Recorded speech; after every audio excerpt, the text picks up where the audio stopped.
Hey BookTube, it's Peg. Welcome back to the History Shelf. This video is to show you some of the really awesome cool books I've gotten in the last few weeks. Kind of been spacing out these videos just so I don't overwhelm you with hour-long book haul videos. I am reading. I just haven't made those videos yet. I'm going to make a video soon to review some of the historical fiction and yeah, and one history that I've read. So I'm gonna put those all in one video. But and I've got a current reads video. There's so many videos to make, but as my last video stated, life's been kind of crazy, and I've been focused on other things. So that's why you're seeing so many book haul videos all in a row. It's just things have been piling up, and I can't process them fast enough, and you know, life is just throwing curveball after curveball, as you know.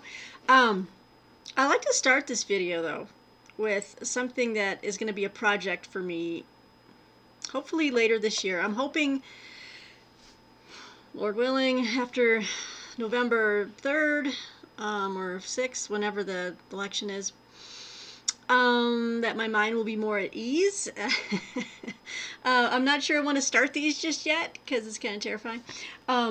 But there is a fantastic publisher in New Hampshire called Godine Publishers, and I'll link to their site below. But I had heard about this new version of the complete collected writings, essays, the collected essays, journalism, and letters of George Orwell. Let me just preface this by saying that there are so many different versions of abridged versions, one-volume versions, Everyman's Library. I almost pulled the trigger on a few of these books. I wanted to own the collected nonfiction writings, you know, the letters, journalism, and essays of George Orwell, and there were so many different versions, and I just never got around to getting the one I wanted. And then I heard on a podcast, the speaker was talking about how he had this set. It was the essays, journalism, and letters were reprinted recently, very recently, in a very handsome 4-volume set. And I was like, well, let me go check out this set. So I started Googling, and I found out that it was published by Godine Publishers. And I went ahead and contacted the publishers, and this is going to be my project for later this year. Look at this. This is the 4-volume beautiful set of George Orwell's collected essays, journalism, and letters. And as you can see, it's by Godine. Nonpareil books. Volumes 1 through 4. It takes you all the way from 1920 up to 1950. And look how these look on the shelf. You get his face and just his face and on the spines that add up. So I am so excited. Of course, it's going to take me a long time to read all 4, but I want to report back to you guys at least on volume 1 and let you know what this might be the definitive collected writings. These were edited by Sonia Orwell. I believe that's his daughter. Or no, wait. And Ian Angus. Is it his daughter or his ex-wife? I'm sure someone out there knows that. But Sonia. I think that might have been his... not sure. But let me just show you. This is fabulous. So I'll show you what each cover looks like, because they're just handsome paperback softcover volumes. So the first volume volume 1 is An Age Like This, 1920 to 1940. And then we have 1943 to 1945, As I Please. Okay. And then In Front of Your Nose, 1945 to 1950. And these are all very, very big books. As you can, sorry. good stuff here. And then 1940 to 1943. Actually, oops, so was that out of order? Sorry guys, I had that out of order. Okay, well this is volume 2. Sorry, this is volume 2. My Country, Right or Left. 1940 to 1943. That makes sense because the pictures didn't. And then volume 3, As I Please. And then the last volume in front of your nose. So that makes more sense. Let me hold these up again. There you go. I just read them out of order. So I'm going to report back to you guys hopefully November. I'd like to start reading volume 1 really soon and give you a full rundown, but I'm going to link to the publisher below. I think each volume is like maybe $18, but this is supposed to be the definitive collection. So I decided to go with this set. And it looks to be extremely, I've already looked through a few of these, and this is just going to be a fabulous rabbit hole of Orwellian brilliance. I enjoy Orwell's nonfiction. I enjoy his journalism and his essays a little bit more than the fiction, but anyway, thanks to Godine Publishers. I'm so happy that you have reprinted these in this set. Let's see, when were these done? 2019. So just last year. This is the most recent. Most recent. Sorry, let me just turn off my air purifier real quick. Great. We're still dealing with smoke out here in Colorado. We had a little bit of a break and then it came right back. Anyway, so this is like the most recent manifestation, or I'm not even thinking of the right word right now, but of the Orwell collected works, and I am really excited for them. And I wanted to show you guys because I know a lot of you guys really enjoy Orwell. And some of you I knew would just maybe go crazy seeing this, as I did. I said, oh yeah, I think I found the set. So, that's the first thing I wanted to show you. Alright, so the rest of the video is going to be, I've got some new arrivals, mostly around military history, and then a couple that are just kind of, you know, rogue agents here that don't really fit into that category, but I'll save those two for last. And one of them was a used book that I bought.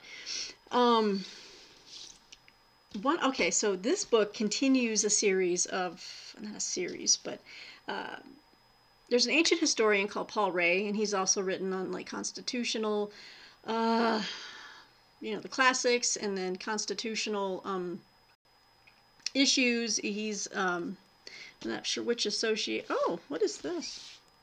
Oh, sorry, I just got distracted by a note in here. Paul Ray. Anyway, I already have this book. I pulled it off the shelf to show you, which will set up the second book. Sorry, I'm not making him. It's the smoke. So I have this book, Paul A. Ray's Sparta's First Attic War, the grand strategy of classical Sparta, 1478 to 1446 BC, right? And this is by Yale University. And I got distracted because Martine had put a funny note inside the book saying the original title was Cobwebs, Sparta's First Attic War. Get it? Okay. Anyway, I guess I left that in there for nostalgia. But anyway, he's got the second book out in the series. So just came out, also obviously from Yale University. So Paul Ray's Sparta's Second Attic War, the grand strategy of classical Sparta, and this time it takes it from 1446 to 1418 BC. And I love reading about Sparta. Oh my gosh, ever since I started getting into ancient history, I've always been intrigued by Sparta. You know, obviously the Peloponnesian War, but all the different wars that were fought. The Greek, the Persian Wars, and how the city-states, all the different leagues they formed.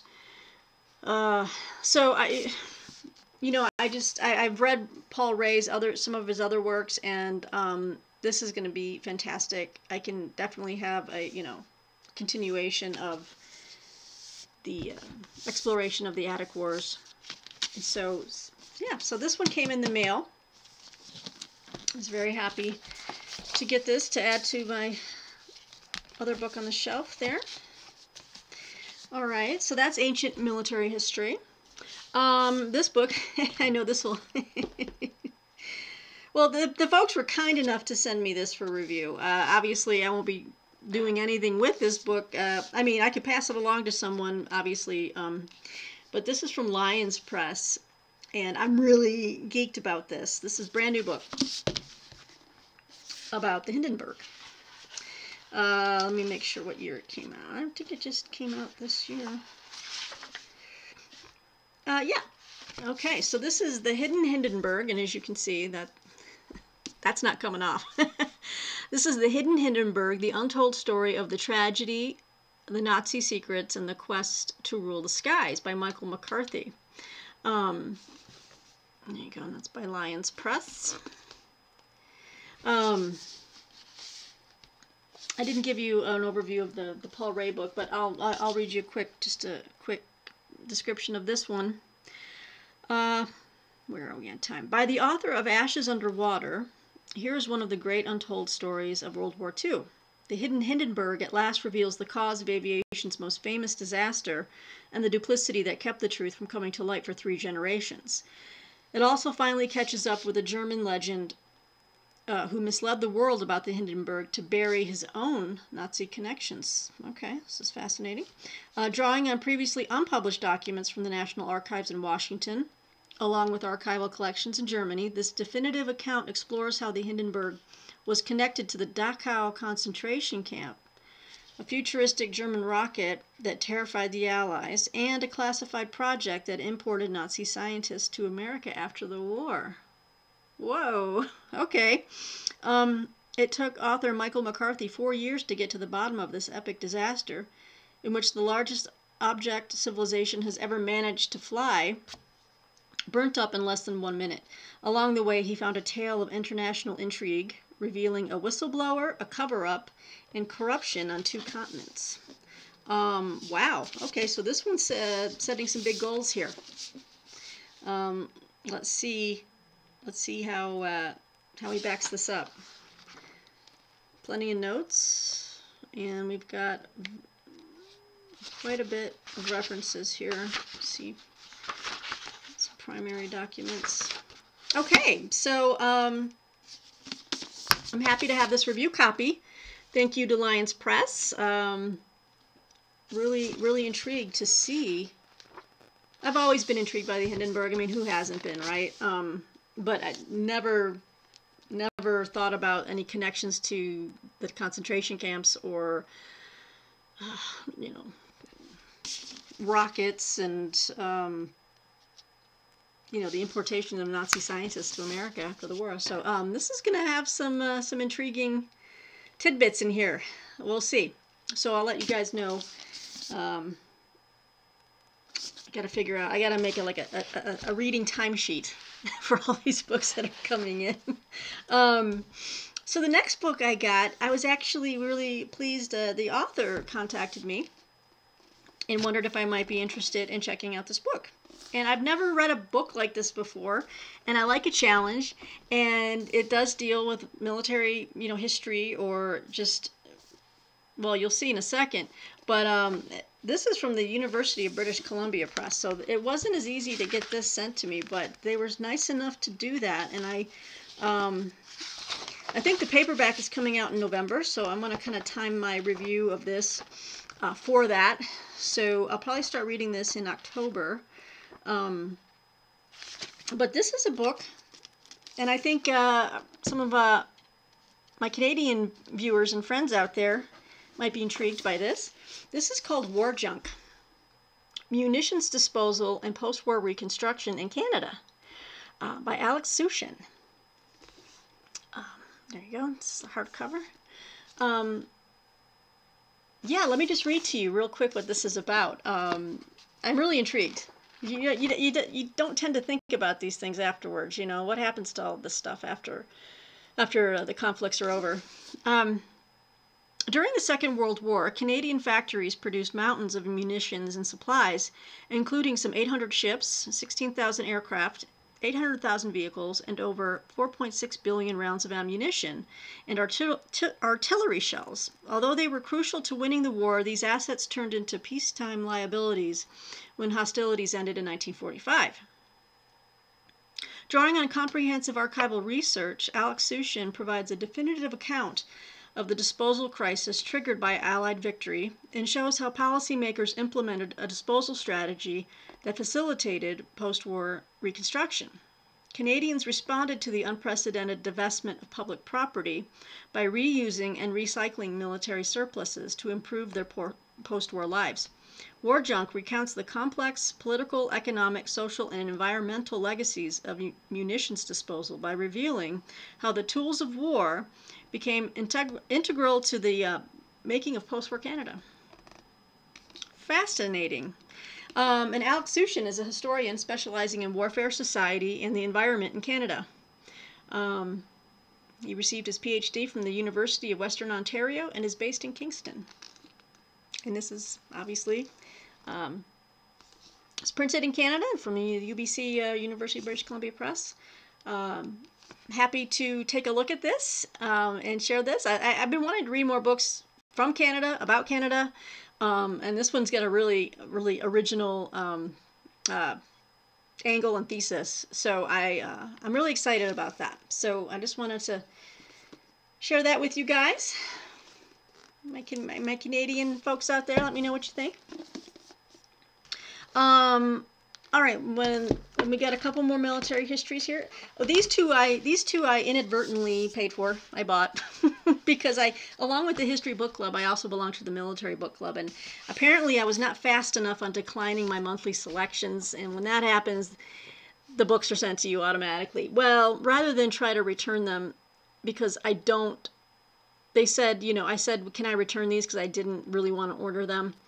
They said, sure, just write refused on the box, return or refused, return to sender. And I did that once before. Back in the day, that would work. It would find its way back to the sender and they would credit your account. But lately with the post office, I'm sorry, I'm not trying to offend any post office workers or, it's just overburdened. And about 2 years ago, I tried to return something to sender. It got lost in the mail, and I was getting bill after bill. They were going to send it to collections. I'm like, I sent this thing back, so I just did not want to go through that anxiety again because it's like a $51 bill. So I just said, I looked at them, and I'm like, well, one of these I could definitely read. And then the other one is from Casemate Publishers, and I'm like, it's a little bit different. It's definitely more hardcore technology, armaments type of things, but then the pictures are dope. So I was like, you know what, I'll just add this to my Casemate library of slim volumes. So anyway, I just decided to pay for them. So long story short, and I'm familiar with this writer, so this should be a good book. Anyway, this is Operation Vengeance, the Astonishing Aerial Ambush That Changed World War II by Dan Hampton. And this is by William Morrow Publishers. So let me just read to you real quick. This is about the top secret U.S. mission to kill the Japanese mastermind of Pearl Harbor. And actually, I don't know why I didn't. There was another book, I think. Operation. No, there was another book, I think, written recently about the. Trying to go after Admiral Yamamoto. And I don't think it was this one, but you know what? I've always been intrigued by how they took him out. So I'm happy that I have this one. So it was worth the $50, whatever, I'll just read this to you real quick. In 1943, the United States military began to plan one of the most dramatic secret missions of World War II. Its codename was Operation Vengeance. naval intelligence had intercepted the itinerary of Admiral Isoroku Yamamoto, the commander-in-chief of the Japanese Combined Fleet, whose stealth attack on Pearl Harbor precipitated America's entry into the war. Harvard-educated Yamamoto was a close confidant of Emperor Hirohito and a brilliant tactician who epitomized Japanese military might. On April 18th, the U.S. discovered he would travel to Rabaul in the South Pacific to visit Japanese troops, then fly to the Japanese airfield at Balao, 400 miles to the southeast. Set into motion, the Americans' plan was one of the most tactically difficult operations of the war. To avoid detection, U.S. pilots had to embark on a circuitous 1,000-mile odyssey that would test not only their skills but the physical integrity of their planes. The timing was also crucial. The slightest miscalculation, even by a few minutes, or a delay on the famously punctual Yamamoto's end, meant the entire plan would collapse, endangering American lives. But if these remarkable pilots succeeded, they could help turn the tide of World War II. Fabulous. I'll read a little bit about Dan Hampton here.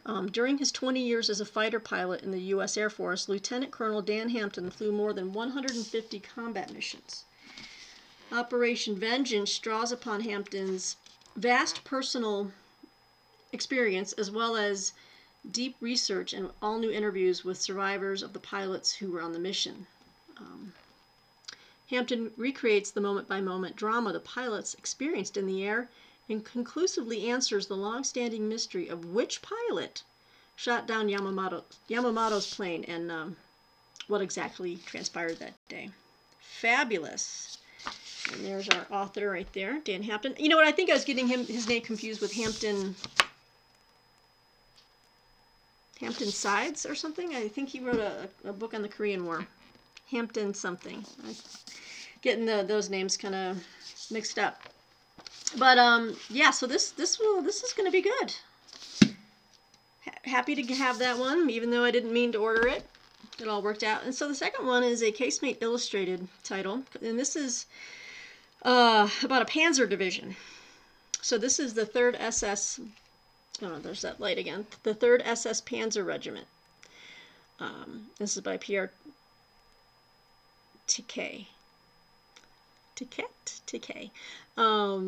So they have an illustrated series of books, and then that takes you just into each regiment or unit. But I mean, it's a slim volume. I could probably learn a lot. I could like the Battle of Kursk. There's like tons of really cool pictures. So obviously it's in the illustrated version.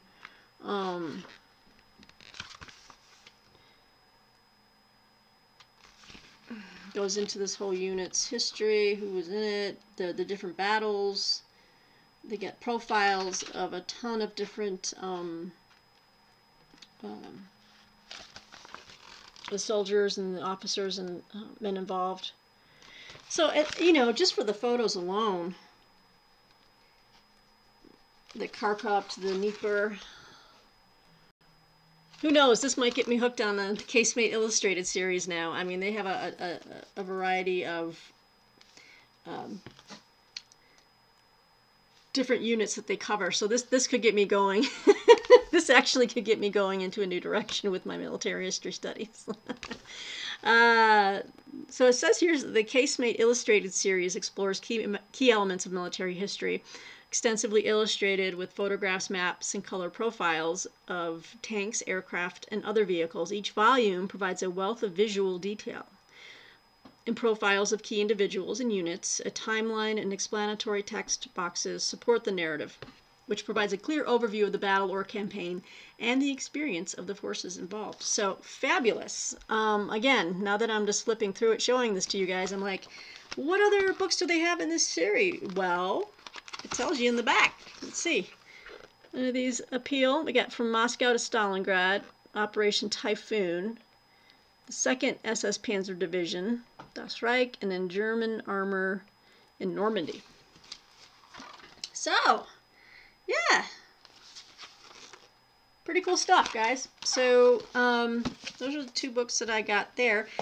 Now, departing from military history for a moment, this book is a very slim little volume. I could read this in a sitting. I've kind of, and this fits under like maybe philosophy, intellectual history, but also current events. I'm not sure how many of you are familiar with the French philosopher, intellectual Bernard Henri Lévy. He just put out this very small volume. It's from Yale University Press. This is The Virus in the Age of Madness. Bernard Henri Lévy. And I've always been intrigued by his work. I've read one of his books before, and I've watched a few of his, like, talks. I can, pull up stuff on YouTube. He's an interesting thinker. I'm always intrigued to hear different ideas, and especially from a European standpoint. But let me just read this to you real quick. This type is real small. So, with medical mysteries, rising death tolls, and conspiracy theories beamed minute by minute through the vast web universe, the coronavirus pandemic has irrevocably altered societies around the world.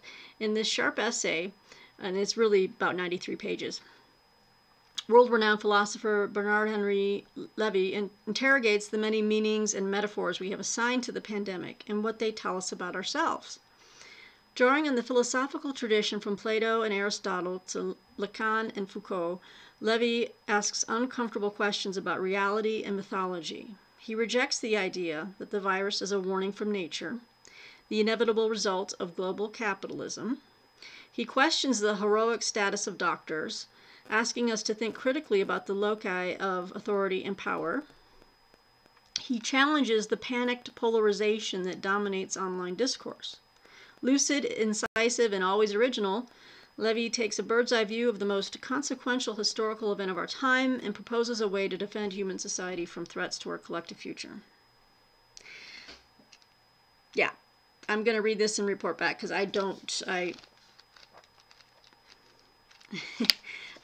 just from that brief description, I'm like, that's a mixed bag.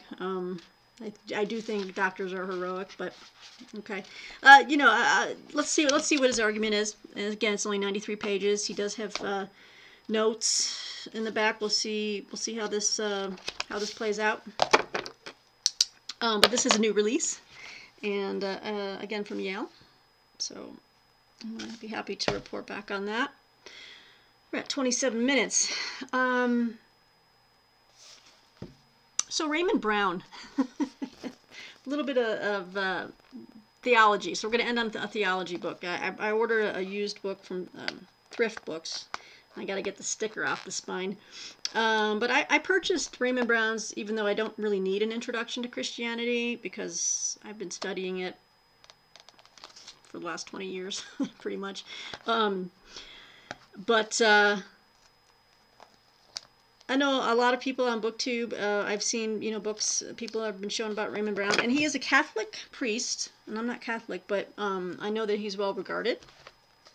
And I found this little slim volume that it sounds like it'd be a really interesting read for me. And this is the Churches the Apostles Left Behind by Raymond E. Brown. And I'm still trying to get the sticker off, but it's a little bit bent up, but not too bad for the price. I've always been intrigued by the early Christian church and how it grew, especially after the apostles, the ones that saw and lived and touched and talked to Jesus and saw everything that happened, like what happened to those churches after the last one of them died. So this talks about how 7 different New Testament churches survived after the death of the apostles. The chief apostles of Christ died in the mid-60s of the first century, at least those of whom we have solid knowledge: Peter, Paul, and James, the brother of the Lord. This means that most of the New Testament works were addressed to churches that no longer had living apostolic guides. What made these churches tick? How did they survive? This book is a study of 7 very different churches in the New Testament period after the death of the apostles. These churches had quite diverse emphases in their community life, as detectable from the biblical writings addressed to them.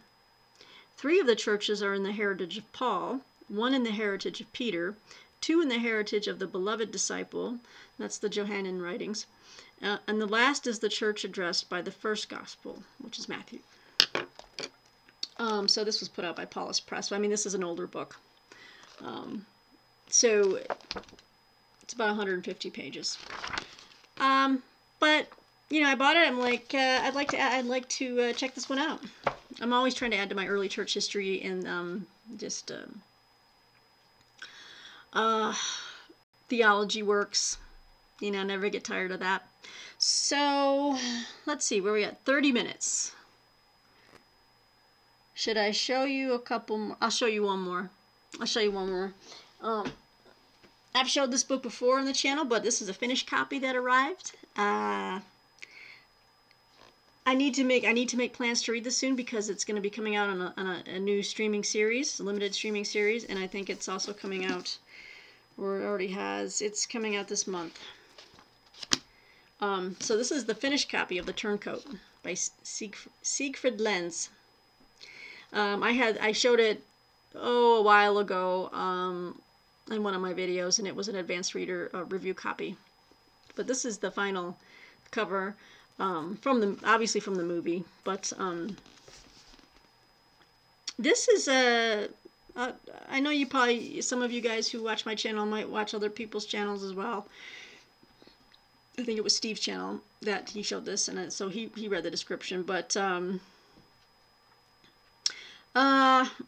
it's supposed to be like a newly found novel or something. This is Siegfried Lens' second novel, which was written in 1951 but rejected at the time by his publisher, who thought that the provocative story of a German soldier defecting to the Soviet side would be unwelcome in the context of the Cold War. The manuscript was forgotten for nearly 70 years before being rediscovered after the author's death in 2014. It is an instant bestseller that also represents a major contribution to post-war literature, and they're claiming it is a posthumous triumph. I had, kind of glanced through the advanced reader's copy, and I had it on my night table. I just had a bunch of books I had to review. I'm a book reviewer for the Historical Novels Review. So every quarter I usually have 3 to 4 books that I need to read, and some of them are really big. And I'm also a book reviewer at Book Browse Review. So I've got a lot of reviews going on a lot of books that I have to read for deadline. But this was on my night table, and I'm happy I have the finished copy because I'm going to switch to this one.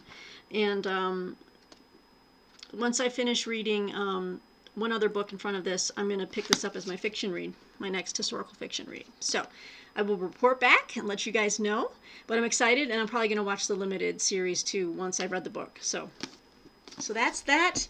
Okay, so we covered quite a bit. More videos I need to make are my book reviews or my thoughts on 4 recent books that I cranked through, and current reads, reading a new history of Cold War spies, and reading a biography on Toussaint Louverture of Haiti. So that's going really well. I'm enjoying that. I'm still reading Colonel Nightingale's book. I'll be making more headway in that here soon, about his role in the Iran hostage rescue attempt that failed, and what we learned about it, about special forces, and how the special forces kind of grew from that failure, what we learned.